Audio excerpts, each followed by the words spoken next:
วัสดีครับทุกคนยินดีต้อนรับเข้าสู่ช่องออโต้ไทย 2026 วันนี้เราจะพาไปเจาะลึกกับรถถังต้นแบบรุ่นใหม่ล่าสุดจากกองทัพไทยที่หลายคนจับตามองกันอยู่ นั่นก็คือ Phantom Striker Thailand Tank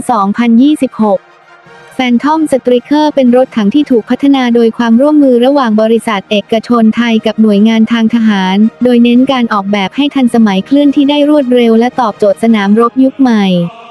จุดเด่นของ Phantom Striker อยู่ที่ระบบป้องกันขั้นสูงใช้เกราะผสมคอมโพสิตที่มีน้ำหนักเบาแต่แข็งแรงป้องกันกระสุนเจาะเกราะและอาวุธต่อต้านรถถังได้ดีเยี่ยมอีกทั้งยังมีระบบป้องกันเชิงรุก Active Protection System หรือ APS ที่สามารถตรวจจับและยิงทำลายจรวดต่อต้านรถถังก่อนจะชนได้ในเสี้ยววินาทีเครื่องยนต์ของรถถังรุ่นนี้เป็นดีเซลเทอร์โบ 1,500 แรงม้าความเร็วสูงสุดประมาณ 70 กิโลเมตรต่อชั่วโมงบนถนนเรียบและยังสามารถลุยพื้นที่ทุรกันดารได้อย่างมีประสิทธิภาพในด้านอาวุธ Phantom Striker ติดตั้งปืนใหญ่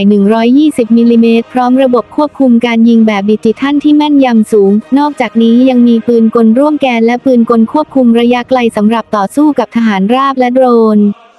ระบบสื่อสารภายในใช้เทคโนโลยีเชื่อมต่อเครือข่ายแบบเรียลไทม์ทำให้สามารถแชร์ข้อมูลระหว่างยานพาหนะและบัญชาการได้ทันทีรวมถึงกล้องตรวจจับภาพความร้อนและเรดาร์รอบคันที่ช่วยให้Phantom Strikerทำงานในทุกสภาพอากาศทั้งกลางวันและกลางคืน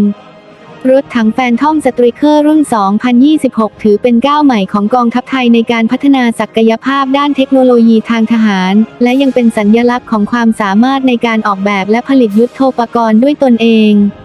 ถ้าคุณชอบวิดีโอแบบนี้อย่าลืมกดไลค์กดแชร์และกดติดตามช่องออโต้ไทย 2026 ด้วยนะครับแล้วเจอกันใหม่ในคลิปหน้าสวัสดีครับ